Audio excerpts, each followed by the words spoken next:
Good afternoon. This is CIVE 638, Sedimentation Engineering.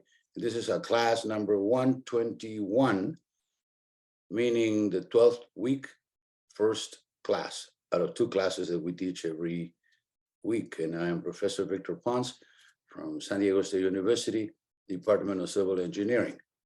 And the subject today is the modified Einstein. I'm going to share the screen here. Today, I am going to cover D18 and D19, and hopefully we'll get to D20. So I'm not sure. I don't think we're going to get to D20. There's stuff in here that is very detailed. And I think I was sharing with you a little bit earlier, for those of you that were here early, that I think I already said earlier at some other time that I developed a computer program in 1975 for the modified Einstein procedure. And in order to develop a computer program, you must know in and out the method, which at the time I did know it. And then in the year 2007, we converted the Fortran program to PHP, and that's another, exercise in learning the method. And the method is extremely intricate. Okay. About time has gone by, 15 years since I last looked at this carefully. And it's a little bit fuzzy in my mind, but I'm going to try to do the best I can. If worse comes to worse, of course, we always have the online computer program that I've asked you to run, and that is working fine. At any rate, if you had to do this at any one time or later on, you obviously can review the material and you have it all written or put somewhere. I would advise you to make copies of everything, because the stuff that they were calling the syllabus now, may not be online forever. As you guys know, Professor Ponce is retiring in 4 or 5 weeks. And I am not sure at this point what's going to happen in the future in terms of my site. I am going to try to shoot for it to be archived somewhere where it can be referenced forever. I don't think forever is a good word to use here, for a long time. But I don't know. I'll have to work with the system, because I already inquired in the library and they said they were gonna give me 100 megabytes or something like this, which is kind of ridiculous for the work I do. It's too small. But at any rate, I don't want to share all those things, all the details with you. But if I were you, I would be putting all this stuff. Hard copies is better. Hard copies, you can file it and put it away, or you can download everything and then put it on a hard disk too. I mean, if people are adept at doing that, they could do that. But what I'm going to do today is I'm going to go into the Colby paper. As I already mentioned to you, Colby and Hembree studied for almost five to 10 years, because they referenced in their publications that they started in 1948. 1948, 1955, for the 7 years, they looked at the Niobrara River in Nebraska, and they developed the modified Einstein procedure. One thing to note, which they noted in their paper, was that they try to simplify the Einstein method, make it easier, perhaps make it more solid, because I already told you that some methods have a way of getting into corners and not getting out of corners. And one of them is the Einstein method. And I've seen other methods like that. So methods have to be dependable if you're going to run it all the time, securely and with success. You don't want to get a method that doesn't give you an answer and that's it, and it doesn't tell you why, right? So the Colby method then is a modification, hopefully an improvement. I think it is an improvement on the on the Einstein procedure. I can recall that when I was young, in the middle 70s, I was at school actually, that I did program the Einstein method, but I ran into various problems with it. So I was happy later on when I was told to program the modified Einstein. So this is what we're going to be talking today, the modified Einstein, and then we'll get into its calculation. And there, like I said, there's some differences in there between both methods. And to be honest with you, I am not exactly 100% sure of what exactly the differences are. but Colby and Hembree say that there are some differences, mostly simplifications to make the method more amenable for it to run correctly, properly, and without any problems. So as is customary, I am going to go over the report, or this report briefly, and then I'll get into the document that I believe these two gentlemen put together afterwards, explaining it in a step-by-step procedure. And you know, step-by-step procedures are always better than just a report. And there is a step-by-step procedure. Unfortunately, and I should share this with you, it is a document, right? And the document, we scan the document and put it on the web, and that's what I'm going to show tonight. But the original graphs, I can't find. You know, Professor Ponce doesn't have an office anymore. Basically, I lost my office 4.5 years ago because I retired. And then, of course, the emeriti faculty do not have a right to space, to an office. So I don't want to get into details of that, but basically I am much constrained in terms of space. So therefore, it would not be a surprise if I have misplaced or lost information that I didn't use to many years ago. Okay, so, but the maps I can't find, I don't know exactly where they are. It may be somewhere put away or something.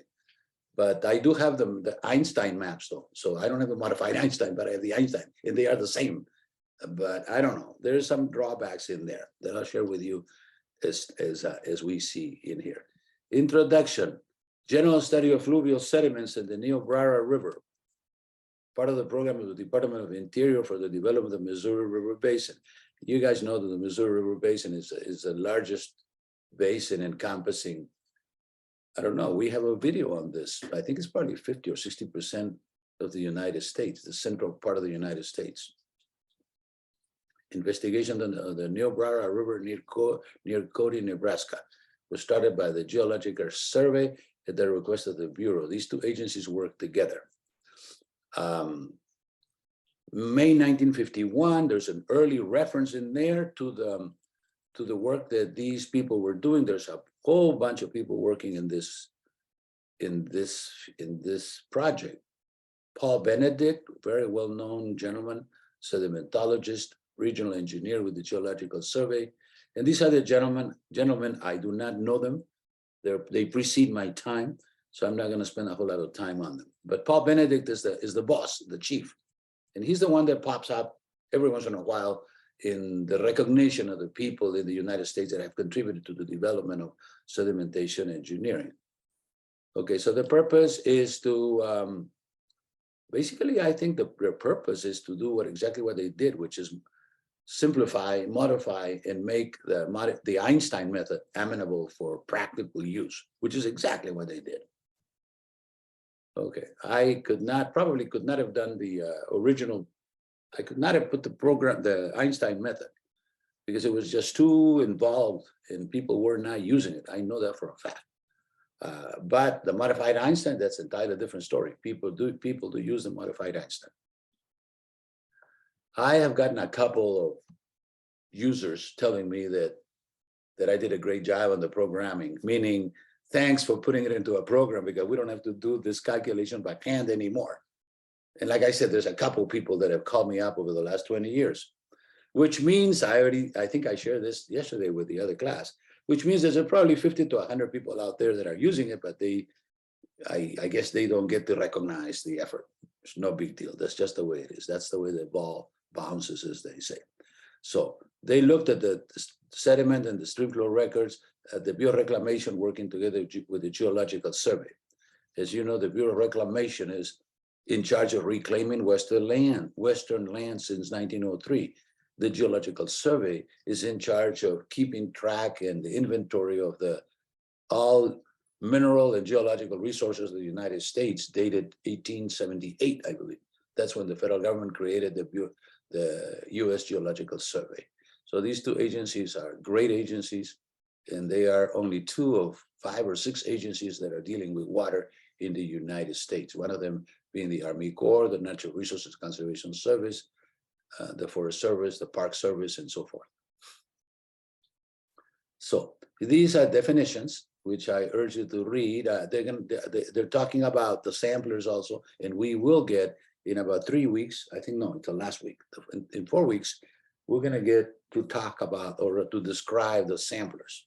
So these numbers, DH48, DH46, P46, are going to be more familiar to you before we finish this class. They were apparently the Niobrara, and I say apparently because I never went to the Niobrara. I would have loved to go, but I never had a chance to get out there. You know how it is, the raster view is better than the vector view. If you read something in a book, you can forget it. In a couple of years, you didn't remember you read it. But if you see it, you'll never forget it. But I never did go to the Niobrara River. I would have loved to go there. There's a lot of places that I recognize that I should go, and I was never able to go. However, there are many, many other places that I did end up going. As you know, I have lots of experience with field work, but the Niobrara River was one that I did not get to go. And here's the Niobrara River described graphically. I believe they chose the Niobrara because it was very well constrained in geometry, and it wasn't really going, it was not going over bank, which would throw a monkey wrench into the computations, right? So it's a special river that they decided to choose for the testing of the method, for the modification of the Einstein method into the modified Einstein. So that's the Niobrara River. That's the cross section. The cross section is a very shallow and wide river. Why do I say shallow and wide? Well, let's take a look. The width is about 120 feet, and the average depth is 1 foot. So the ratio, the aspect ratio is about 1 to 100, which is that typical? I would say maybe not typical, but certainly it is not unusual. Mother Nature does not like narrow channels. I think I said that repeatedly in this class, particularly when we talk about morphology. She likes 8, 10, 15, 20, 30. This one's 100. And it's in the middle of the country, in the Niobrara River in Nebraska, right? You can see it's 100, clearly 100. Well, it depends on, actually the average depth for this one is 0.9, I think. If you look at it carefully, and then the computations is 0.9. So 0.9, 120, that's the aspect ratio is about 130. That's wide. That's the river out there. It's shallow, because you can see that the width of that river is 120 feet. It doesn't look like it, looks like much less, but it is 120 feet because these correspond to each other. So the depth is shallow. Maybe what they wanted to do, and I'm guessing here, is that they try to get to a shallow river so that they could believe that they were doing more accurate measurements. They have to do accurate measurements. So maybe that's, I'm just guessing at this point. So we got some cross sections in here, and more information. And these are the suspended sediment concentration. Okay, here we got to explain this. The sediment concentration is the ones that go down, and the profile, velocity profile, is this one, because that's just the way it is. As a matter of fact, there's a definition right there. Concentration, velocity, and percent coarser than 0.25 millimeters. This one over here, it's this one, percent coarser than 0.25 millimeters. Okay, but these are the two classical ones, because what Einstein did was he, in order to calculate the flow, rather the sediment discharge, he had to integrate these two curves, the velocity curve, that's the discharge, and the concentration.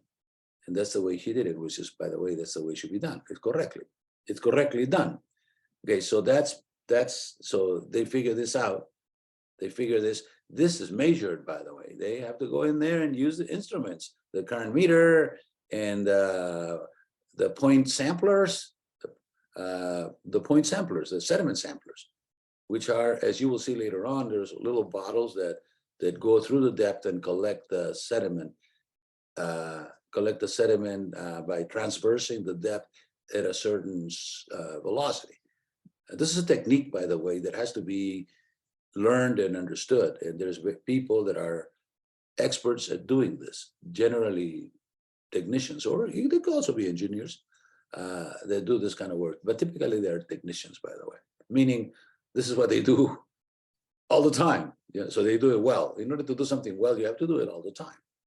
If you do it every once in a while, it doesn't work. Okay, so that's that. These are the data, the main data that these people were looking at. And interesting thing is that when reading this, I believe in page 31. Let's get to 31. Over here. Oh, they are going to use the Einstein formula over here. Actually, it's the Raus formula with the von Karman constant, which is the 0.4. And these people are going to actually throw a little bit of a doubt on the constant, the supposedly von Karman constant. But that's more fluid mechanics that we'd like to get to at this time. So let's just let's move on in here. Okay, so this is the famous formula by Einstein, by the way, for the integration. And the Z over there is important, and we'll come back to that later on. And over here on page 31, there's something interesting that I'm going to share with you today. Let's just get there. 19. What is this? Relations plotted against concentrations for different side ranges. Okay, let's get the particle sizes of the sediments. Settling velocity. As you can see, this covers the whole range of things that we've been covering in this class from the beginning. Settling velocity, fall velocity, etc. Stream flow records in here. What's over here? Graph of first quartile size of bed material plotted against water temperature. As you know, an important parameter in these types of computations is the bed material, the size of the bed material, because that's what determines how much the water is going to be able to carry through turbulence. What we know, for instance, is if the bed material is heavy like gravel, the load would not be that high. That's why Meyer Peter Mueller predicts low transport, because they're geared toward calculating gravel, not sand. If it's sand, it would carry a lot more sand. That should be obvious. The smaller the particles, the better off they are in terms of getting suspended and transported, while the gravel will have to kind of slip through the bed most of the times, depending on, of course, of the flow. There's places out there that are purely gravel rivers where the gravels are jumping all over the place and there's no sand, because the sand in those particular rivers turned out to be wash low. Contracted section, we're getting there. We're almost there. Look at this figure here, view downstream from the upper end of the natural flume. Natural flume means there's a flume in there that we're doing measurements, but it's natural. Natural meaning, I understand this to mean that it's not alluvial, because if it were alluvial, it would be moving sand here and there. And this one particularly happens to be pretty much low in location, upstream towards a sampling point in the natural flume. These are pictures that they took. And this is the profile of the contracted section. Distribution in the contracted section. And then that's this percent. Okay, this is the grain size analysis. And finally, this chart in here, which I am going to show you what I did today, which is this one. There you go. I took that same figure and I kind of made it nice, horizontal as well as vertical. And the reason why I had to do it that way is because Colby and Hembree, for some reason, ended up switching the axis. They used sediment discharge in the abscissa instead of the ordinate. So I had to turn it around with the help of Photoshop in here. So allow me a little bit of latitude in here. This is the way I wanted it to look. This is the water discharge. Water discharge, can you see that reversed? Water discharge increasing to the right, and the sediment discharge increasing to the top. And you can't read it because it's been reversed, because they did it wrongly, okay? But you can see the trend in here. It's a clear trend for what I had earlier last week talked about this. The fact that the sediment concentration or the sediment transport is going to try to go in this direction toward a constant value. The constant value would be a line that is 45 degrees, and it doesn't get there.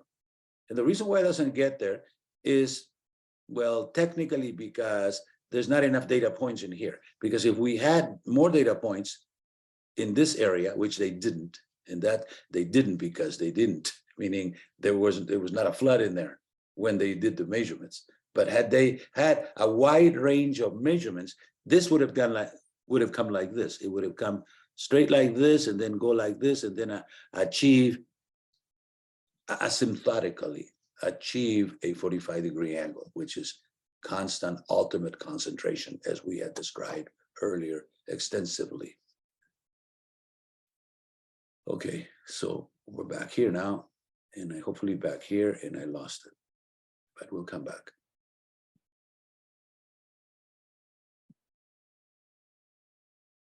No, not there.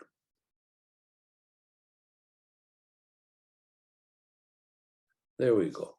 So I think that at this point, it is not worth our time to look at this. Well, PDF always takes their time to do things, particularly when you have a report, which is a long report. This is a 189 page report in typical fashion. PDF is in 92 of 198, so it's going to take a while here doing this sort of thing. But I think that it's more important for us to look at the step method. So that's what we're going to do right now. We're going to look at the step method and hopefully get some clarity out of the step method that we are not going to get from the paper by Colby and Hembree. So I shown the sediment rating curve, and then the computation of total sediment discharge, Google Earth photo. Okay, I said, well, I'm not going to go to the Niobrara River, but I'm going to go to Google Earth to find out where it is. And we did find that out. It's over here. Plan view of the Niobrara River near Cody, Nebraska. Cody is around here somewhere, by the way. You could actually go out there and do the visit on your own, which is what I did. I went to Google Earth, I looked up Cody, I looked at the references where they were, and I am pretty sure that this is the reach that they were looking at. Not 100%, because like I said, this was done maybe 5 years ago, and these people did this in 1955. So it was like 60 years later. Likewise in here. And I do believe, no, this is another view of it. There's a bridge over there. Perspective of the Niobrara River near Cody, Nebraska, the site where the modified Einstein procedure was developed in 1955. Okay, so if I made a mistake in here for a few feet or perhaps even a mile, well, don't worry too much about it. Like I said, I did not verify this completely. I went to Google Earth and tried to get as close as I could, and as close as I understood the site was or is, and I took these pictures out of Google Earth just to give you an idea of what we're talking about here. I think we were close enough. So that is the site of the Niobrara River. So now what we need to do is we need to get to the step method. The step method for computing total sediment load by the modified Einstein procedure. So it's this report. And this report, basically the way it's supposed to be is that in order to understand completely this report, you should have already read and understood completely the Einstein method, because this is based on the Einstein method.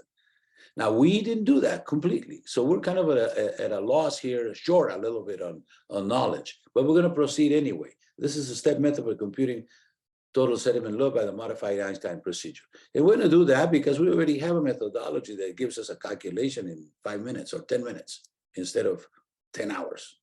And that is a plus. Okay.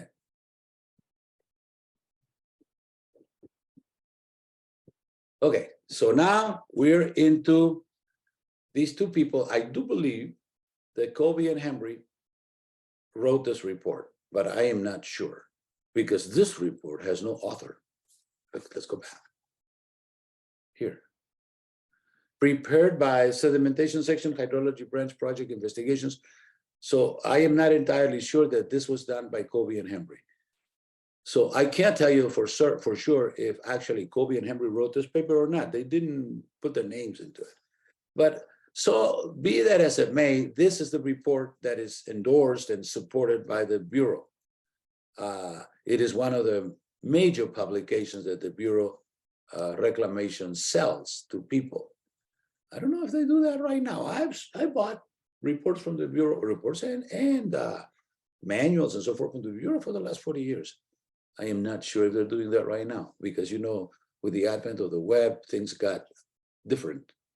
And I think if you wanted to buy something today, they probably send you the PDF for free or for a charge, but whatever. It's all in PDF. I believe I had this report handy, meaning I've had it for many years, probably 40 years. And I scanned it. I scanned it when I realized I had to teach sedimentation. Because I think I already told you that I was not teaching sedimentation until the year 2012. So I've taught sedimentation for 10 years now. Prior to that, there were other professors that were teaching sedimentation. First, it was Dr. Chang, and then when he retired, we had another person for about 3 to 5 years that did the same thing, followed Chang on his steps. But then something happened, and all of a sudden, Professor Ponce was given the job to teach this class, which I endorsed it, or I guess I accepted because, well, first at the time, there was nobody out there that would do it. And since my original training is in sedimentation, I took it. So much for it. So I am here now doing this with you guys. And like I said, I've done this for, I was counting this morning. This is the 6th time I teach this class because it is taught every 2 years. So 12, 14, 16, 18. Yeah, 6th time, including 2 pandemic. One pandemic, it was 20th. Today, we can't say that 22 is a pandemic. Okay, the modified Einstein procedure was conceived by Colby and Hembree. It is the product of several years of field research conducted jointly by the Bureau of Reclamation and the Geological Survey on wide, yes, wide, shallow, yes, shallow, alluvial streams in Nebraska. The full development of the procedure is given in Geological Survey Water Supply Paper 1357, which is the one we just got through looking at. We didn't read it, but we looked at it. Procedure has the merit of being adaptable to standard routine field observations presently conducted by the Quality of Water Division of Geological Survey. It has greater accuracy for computing the transport of individual sediment size particles of all the methods presently available. I think that is the recognition given to the modified Einstein. It has greater accuracy than any of the other methods because they're doing this, first of all, by size fraction. And second of all, they are considering the unmeasured portion. So if you did a measured, and if you measure the data, you would not, the measurement does not have the unmeasured portion without saying, right? Because that portion was unmeasured. But Einstein and modified Einstein do that. They extrapolate and they have a stab at the unmeasured portion and they add it to it. Plus, they also do the wash load, which other methods don't do. Typically, all methods shy away from looking at wash load. The only one that looks at it kind of obliquely, meaning not in a direct way, is the original Colby method, 1964 method. I said in a kind of indirect fashion, because they actually do not calculate, do not tell you what the wash load is. They just say this, they put it this way, give us the wash load and we will incorporate it into the result, which is not exactly the same as to saying, I am calculating the wash load. So I would say that the Colby method does a half job of figuring out the wash load, and the modified Einstein, a complete job, as complete as can be done. And this method has not been superseded. Well, first of all, I'm sure that Colby and Hembree are dead by now.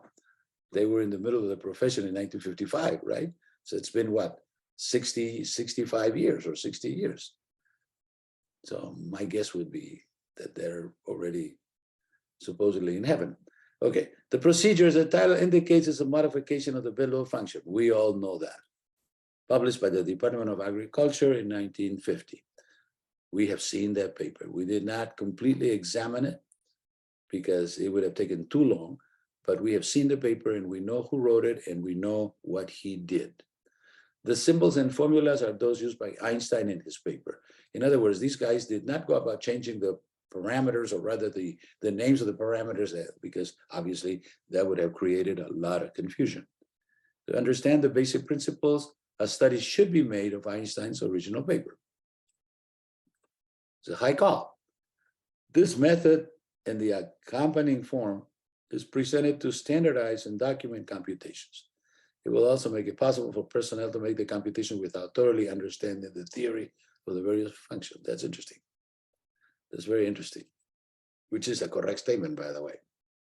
Oftentimes, people do things without fully understanding because they can't, obviously. It's too complex, right?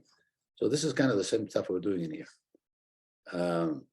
The calculations of the modified Einstein, like the Einstein, I'm going to say they are intricate.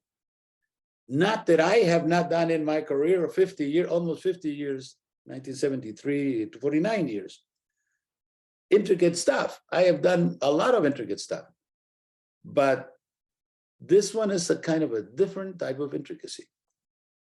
It's not Professor Ponce's, it's Einstein's, right? So he has a way of looking at things. So we obviously had to follow what he did and try to make the best of a situation, which was difficult. I could say, I'm not going to say, well, I'm already in it.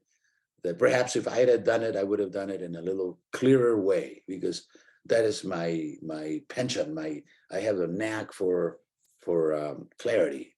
People have told me that. But no, suffice it to say that at this point, we didn't do it. We're just kind of regurgitating what the Bureau of Reclamation did in the year 1955, at which time they kind of regurgitated what Einstein had done in the year 1950. Okay, and let me also say that when we did this in 1975, for the first issue of the computer program, that is the Fortran program, we used this document. This document was already available. It was a 1955 document. So this is the basis of it, basically. This is the basis. So the sample procedure. There is a table, which I am going to show you later. We'll get there, where all the data, it's a tabular form of computation. It's got about 25 columns, and about the rows are about 9 or 10, depending on how you handle the data. Normally it's 9, but it can also be 10. So 10 rows by 25 columns, that's 250 values that have to be done. Needless to say, if you're going to do this by hand and using the tables, the Einstein tables, which are cumbersome to say the least, it's going to take you a few hours to do this, right? But if you have it online with a computer program, it was an hour. And online, just 5-10 minutes. And this is what's going to happen when the experience that you're going to run through when you run the model as part of the homework. You run the computer program, and I'm giving you the data, you put the data in, and that's it. And if you put the data correctly and don't make any mistakes, you're going to get the right answer, the answer that I'm looking for, because I've got the answer. Okay, so these units are used throughout the computation. Those are American units, I mean the US customary units, foot, pound, second. In the example, the width, water discharge, mean velocity, average depth, and average depth, D sub S. Okay, so what is this now? Width is, I believe, is 230. Water discharge, mean velocity. I'm not sure in here, maybe they are reversed, but if they're reversed, that there's their mistake. It doesn't matter, we'll look at it later. The mean velocity certainly is 2.08 feet. The average depth is 0.98 feet, I already told you that. And the average depth at sampling verticals is 122. So that's a little, the sampling verticals, for whatever reason, for this particular example, was a little higher than 0.98. So that's the average depth throughout the section. And this is at sampling verticals. That's why it's called D sub S, the S representing sampling verticals. Depth at sampling verticals. Okay. It may be found that D and D sub S are very nearly the same. Maybe, yeah. I was kind of surprised when I first looked at this that they were quite different. But I guess it's this particular set where they were quite different. Okay, so this is page, I believe it's page 1. So we can go to page 2 in here. Page 2, right. Okay. Over here is the water temperature, the type of sampler.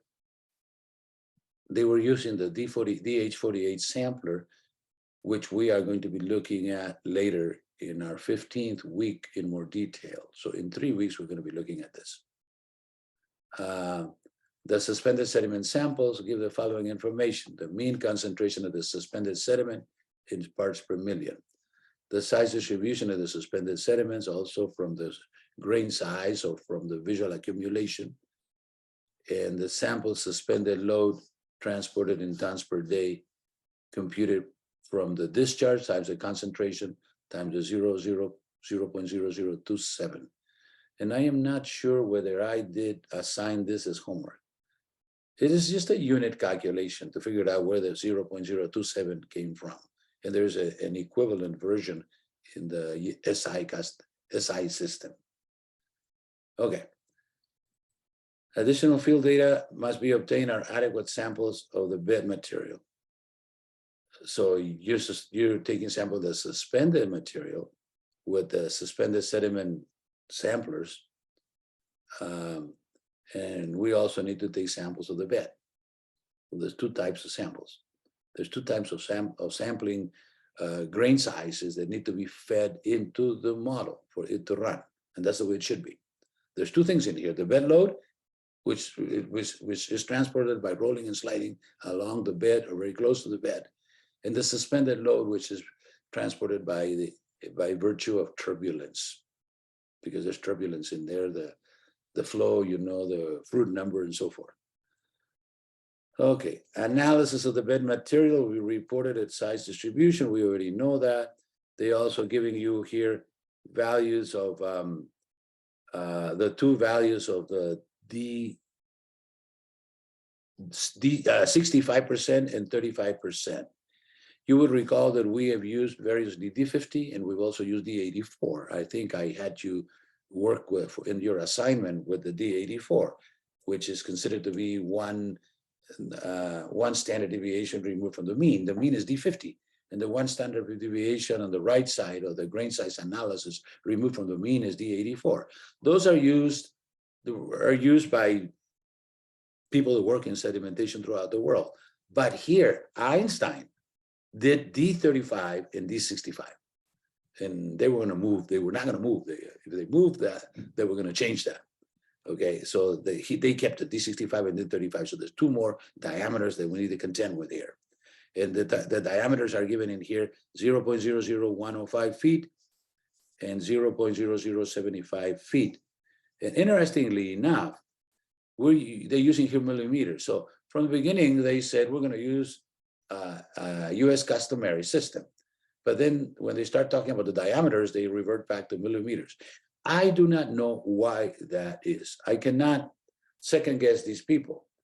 My idea or my feeling is that even though they were using the normal US customary system, that some of those practitioners out there felt that the millimeter concept was very convenient. So Colby, for instance, the entire Colby method, as far as the sizes of the sediment, is in millimeters. And Colby is the guy that's writing this stuff. So they could not stay away from the comparison, or I guess you could say from the equivalence of the millimeters with the feet. And it's right there, 0.32 millimeters and 0.23 millimeters. But Einstein was working with feet, and they didn't want to put the millimeters instead of feet because they would have created a whole lot of confusion. So that's why if you wanted to, my idea is that Colby preferred millimeters, but he had to use feet because Einstein had already used feet. That's it. That's the story on the sizes. Water temperature in also US customary, degrees Fahrenheit, and the kinematic viscosity, which is obtained from a standard plate. I have a table in my book, which I use, and we have discretized or digitized, I guess, that table. We use it in all our calculators. We just put the table in there. of the kinematic viscosity is a function of the temperature. Because the kinematic viscosity is a fundamental concept in fluid mechanics. It's used all the time. Okay, so here begin the computations, and I'm going to have to look at very quickly. Let me just proceed a little further here. I'm going to have to look at the table, otherwise we won't be able to make sense. And the table is already online, because I don't have an online table for this. Let me see, the computation begin with the determination of SR. Right, that's a standard, I guess I could say, Einstein method. Okay, so let me go here.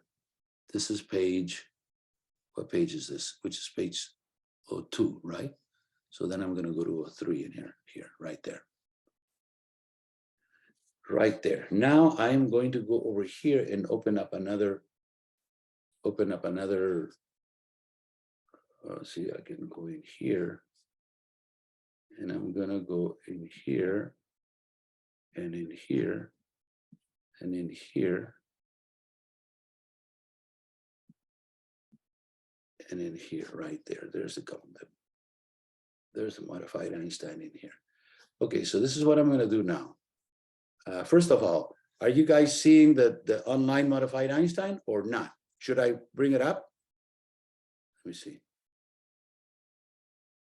Yeah. Now, are you seeing the table for the modified Einstein? Yes, Professor. Okay, you're right. I think I brought it up. Can you see also the table for the syllabus? I'm not the table, the report by Colby and Hembree. Can you see that? What's happening? I think. We see the online calculator. Only the online calculator? Yeah. Oh, that's not good. I can't see both of them. Why? Now what are you seeing now? Now we see the text. I don't know how to do this. Okay, let's take a look. Let's take a look at the online calculator first. Okay, now you see the online calculator, right? Correct. Okay, so in here we're gonna do stream of river 221108 is today. US customer units. The discharge is 230. I was early here this morning and put the numbers in there so I wouldn't make a mistake. Like the other day, remember I made a mistake and I couldn't do it, but then I fixed it afterwards. Okay, so I'm putting the numbers that are the numbers to be used in the example, right? So the D65, these numbers in here, for D35, that number, you already saw that. The mean concentration is 262. The suspended comes out of the computation. The vertical distance not sampled at the bottom, and the mean water depth is 122, okay? And they are 2 size fractions. Normal is 9 size fractions, and long is 10 size fractions. We're just gonna use the normal in here. We're not gonna get any complexity in here because otherwise it would be more difficult. It's not necessary. Okay, then number 15 is enter fraction of bed material in each size range. Make sure it's 9 values for normal, 10 values for long. Separate each value with a comma. Maximum character length is 100 characters. Okay, so I already did this. There it is. Yeah. So how many fractions in here? We're gonna go normal, right? So we have 1, 2, 3, 4, 5, 6, 7, 8, 9. Correct. Complete. And this is the bed material. This is the material at the bottom. And interestingly enough, it's in fractions. And then when you go to the percentage of suspended bed material, this is a percentage. Now, I would not have done it that way, but I'm Professor Ponce and they are Colby, right? One of them, they expressed it as fractions and the other one as percentage. Confusing, but so be it. The percentage has to be also 9. 1, 2, 3, 4, 5, 6, 7, 8, 9. Okay, so that is suspended. As you can see, this is an orderly fashion. So in other words, the sizes correspond. And in here, this one is the bed material, and this is the suspended. And since the first value is the smaller value, you can see that the suspended material is a lot finer than the bottom, than the bed. Can you see that? The bed starts at number 3. And the suspended starts in number 1, which is the finer. But there is correspondence because there's 9 values in there. And that is important, very important, because I'm going to come back later and say that the whole accuracy of the computation, it is dependent on the size that we pick as reference. And it has to be one of these 2. It's got to be the 3rd one and the 4th one, either one or the other, because they are the only ones that are represented in both. Because if I go over here, try to pick up 22, it's not represented over here. And if I go over here, try to pick up 05 is not represented over here. So what this example does is that picks up the 3rd one as reference size to do the pivoting for the computation. We'll see that later on. So there's 38 and 42, 0.38 and 42%. So those are the sizes. Where do we get these? We get this from the data, from the samples. First, we measure the samples and so forth. The Z prime modal computation, this is interesting, which goes on to prove that nothing's perfect. In 1955, when Colby and Hembree did this work, they used a methodology by picking up one number, one of these, 38 and 42. And in 1966, a gentleman by the name of Lara came about. He must have been working at the time with the Bureau of Reclamation in Denver. And he had the wherewithal or the fortitude to change the method or modify the method because he argued at the time, perhaps correctly, that it was a more accurate method. He said, we should pick 2 diameters and draw a line and then extrapolate because we have 2 points and if we have 2 points, it's better than 1 point. That's what he said. I cannot argue with him. I didn't do the work that he did probably a couple of years, but he did publish a report, which we'll have a chance to read later on, probably Thursday, the Lara work, the work by Lara, or Lara is the name, on the modification of the modified Einstein, dated 1966. So the Z prime modal computation, original Colby and Hembree over here, 1955, and modification by Lara, 1966. Okay, the default is 1955. So if you don't click anything in here, it'll go to 55. Every choice has a default. Okay, so we have in here the normal. As you can see, the normal has 9 sizes. The normal has 9 sizes. And what's the difference? The 9 sizes are, let me see in here, 0.002. Okay, on the long, the 1 has split into 2 parts. If you notice this, see number 1 in here in the normal, and then over here, the sizes, number 1 has been split into 2 parts in here. 0.002 to 0.015 and 0.015 to 625. 625 is this number over here. So it's just a little, I don't know why they did that, but they did it. Okay, and I'm not going to change what they did because that would be a different method. Okay, I don't work with the Bureau of Reclamation anyway. Besides, let's make it clear. This is a standard method produced by the Bureau of Reclamation, the federal government. Who are we to change it? If we change it, it will not be the federal government. If it's not the federal government, it cannot be supported by them. And you run into all sorts of problems, lawsuits and stuff. You didn't use the method that they were asking. That is the way the ball bounces, the way it works. If you are using a federal method, you better stick to the federal method because otherwise you will not be supported in a court of law. Okay, so we cannot change that. Okay, so that's it basically. So now we're going to do the calculation. Okay, how long did it take? About a second, probably a second. Okay. Get in here. Okay, so we have an answer here. We already have an answer. How good is this answer? Well, I can't show the original table because I already told you that I misplaced it. But this number 418.3 that you see in there is the one that appears in the table. Are we accurate? Of course we're accurate, 100% accurate, okay? Not only that, but all these numbers that you see in here appear also in the table. So in order to do this digital advancement or analog of the manual computation, we had to come in here and for every column, do the recommended computation and then verify that in fact it was correct to what they said. Of course, there's minor differences in the third significant digit. Why?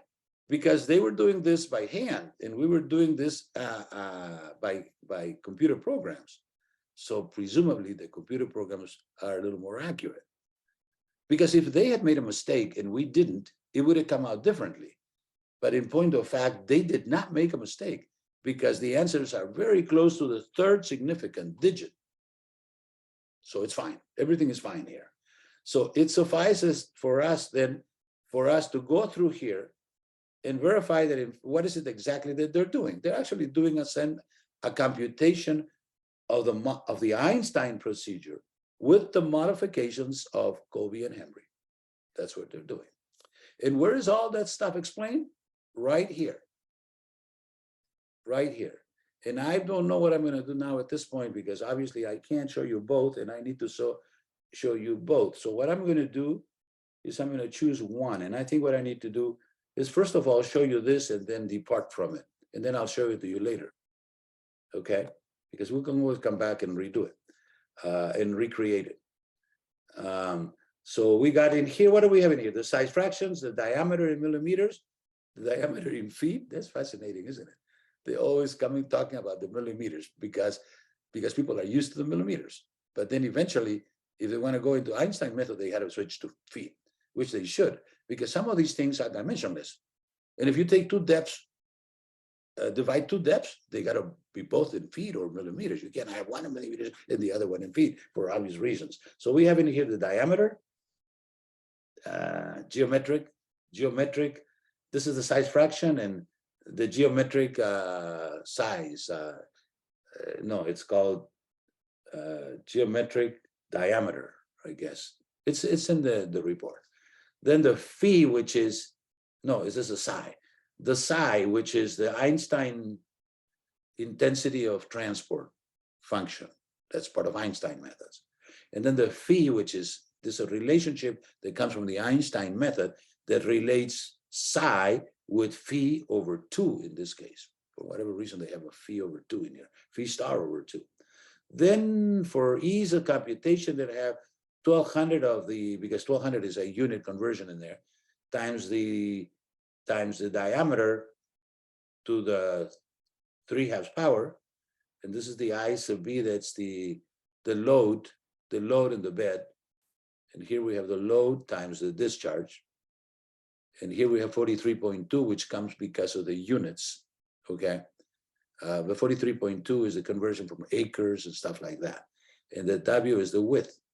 The IBQB, now that's already the capital in tons per day. This is per unit, and this one is total in tons per day. I sub B, Q sub B is in tons per day. I'll explain it later in a little more detail.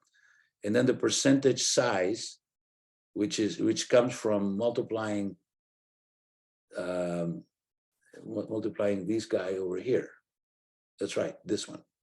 22, 25, 42, and 11. That's right. 22, 25, 42, and 11 are here. 22, 25, 42, and 11. So that's the percentage of the size. And then multiply that to convert to tons per day. So the 100% converts to 130 tons per day total. In individual particles is like this. You can see this whole thing makes sense. You just have to spend time looking at it, making sure, and I am guaranteeing to you that there's no mistake in here. There's no algebraic mistake. If there would be a mistake, they would have had to make a mistake in that way, and I would have had to make the mistake in that way too, because we went through this with a fine-tooth comb 40 years ago, and then 15 years ago, twice, in order to do first the Fortran and then the PHP. Because in the PHP, we had to double check and make sure that everything was correct. It is all correct. To the third significant digit, okay? Then the Q sub S, and this is where the plot thickens here, the famous multiplier. As I said, the Colby method 1955 chose one of these sizes as a multiplier, which is the 1. And then they applied a procedure, which we're going to see later on, in order to determine the Z primes based on the multiplier. So first they had to figure out what this number was, and they actually ended up estimating this number, 0.76, and everything else is a ratio. You can see 43% of 76 is 33. 2% of 76 is 1.9 and so forth. So that's a multiplier, which is very established in the methodology. And then the A prime, I'm going to go back to check A double prime. And then the famous or infamous, right, that's a word, Einstein J's and I's and the J's and I's in here. This is all a product of Einstein's mind. So if it's confusing, so be it. So J prime sub 1, J prime sub 2, J double prime 1, J double prime 2. These are the integrals that Einstein developed and put it in graph form. So we had to go into the digitize. We had to digitize. This was a very tremendous job to do, to digitize the graphs or put them in the computer in digital form, meaning step by step in a grid, right? Lots of points, and then calculate the Einstein functions over here, which is column 16, 17, 18, 19. And you get to 20 over here with the P, which is somewhere else in here, not right here, but it is in the write-up. And then we get to 123, okay? And then we multiply to get it to tons per day. We need to multiply times some constant in there. And this is for the finer part and for the coarser part. And I think the method says that you should choose between 16, 17, 18, 19, and 20 procedure for the fine part, and for the coarser part, you can use one or the other, but they chose to do the second one. And there are a little bit of inaccuracies in here, but we follow what they did. That's what they did. They have more experience than us in analyzing the results. They've done this for 7 years. We probably did it for a month, no comparison. So we follow what they're saying because it's a standard anyway. And finally, we have the computed load in tons per day over here. And the answers are correct. They agree with what they said in the publication. Okay, so now let's go to the publication.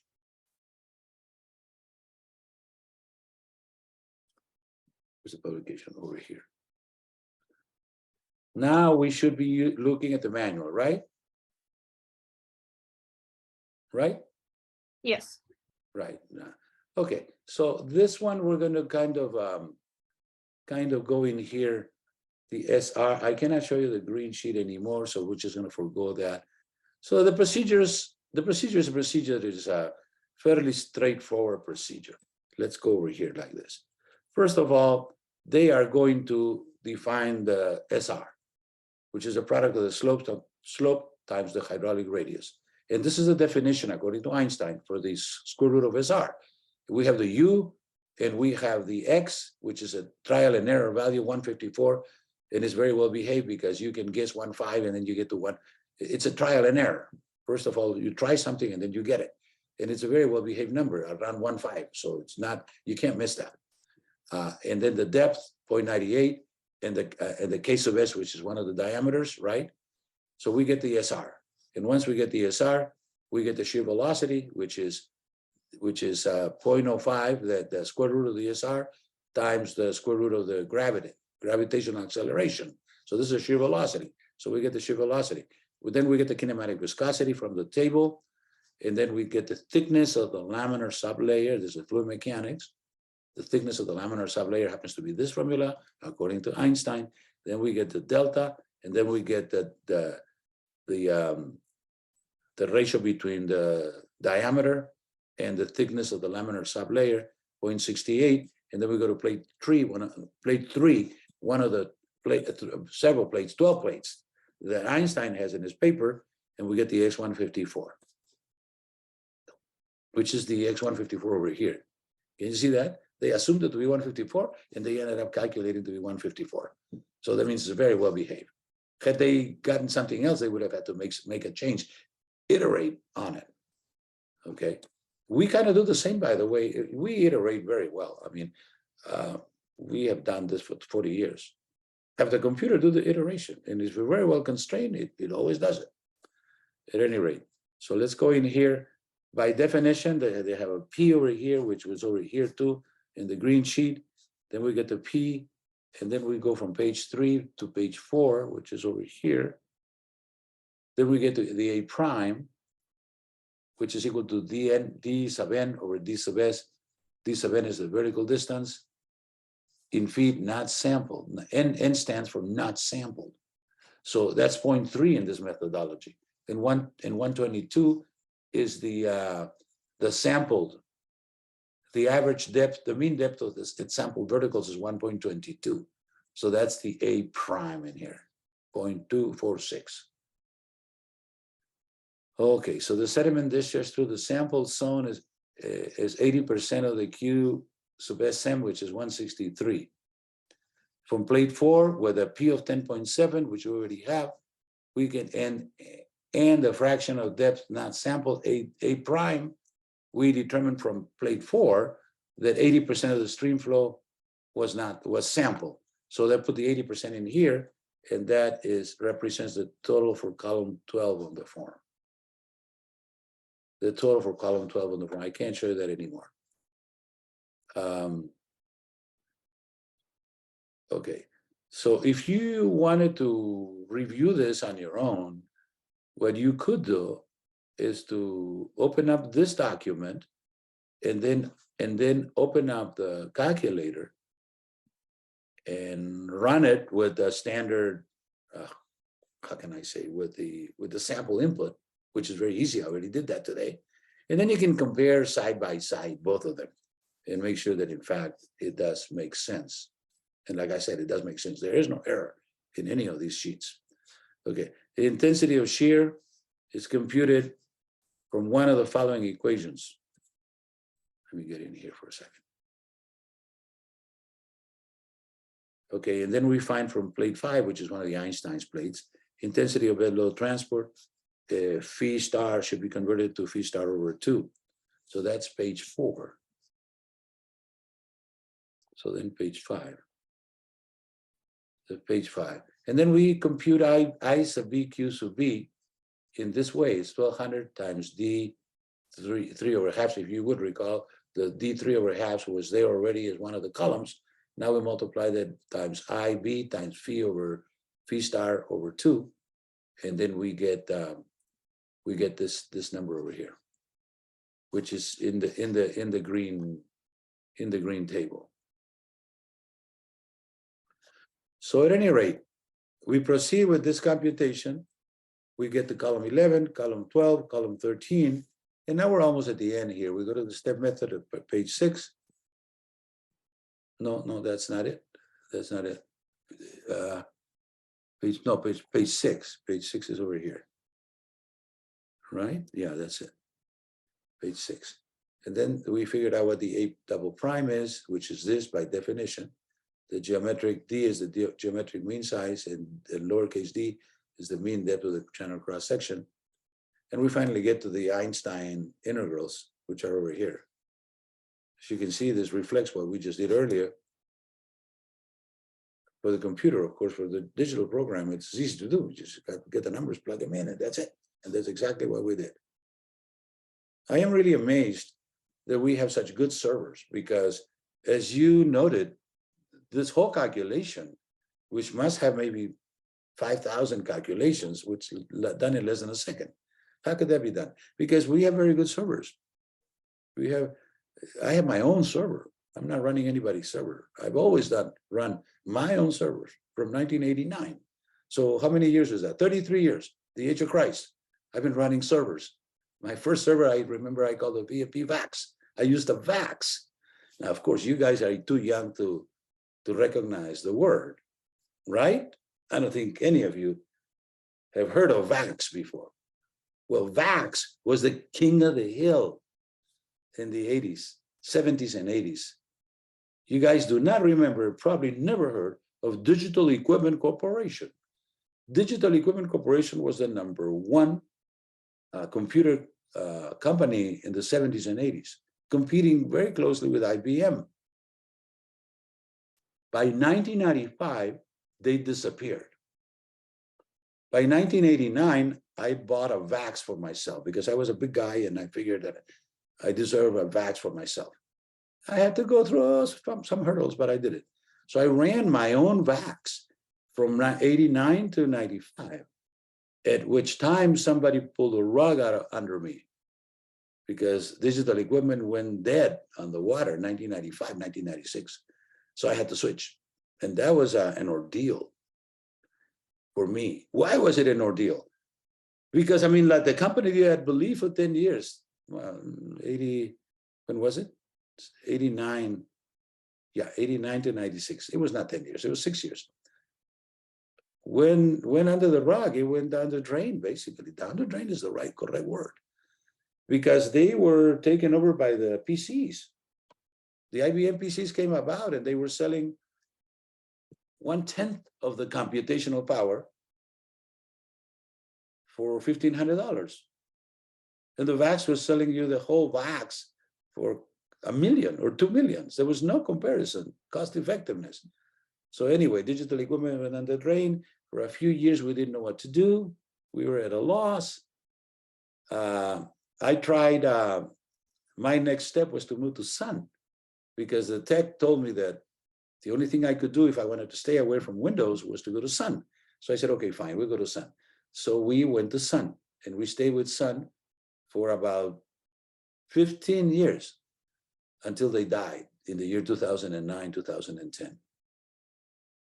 Why did they die? I'm not sure exactly, but I know they died. I think they were too expensive. People were not buying Suns. There were all kinds of competitors. They were selling you half of the performance for 1/10 of the price. And you can't beat that odd. I mean, those numbers.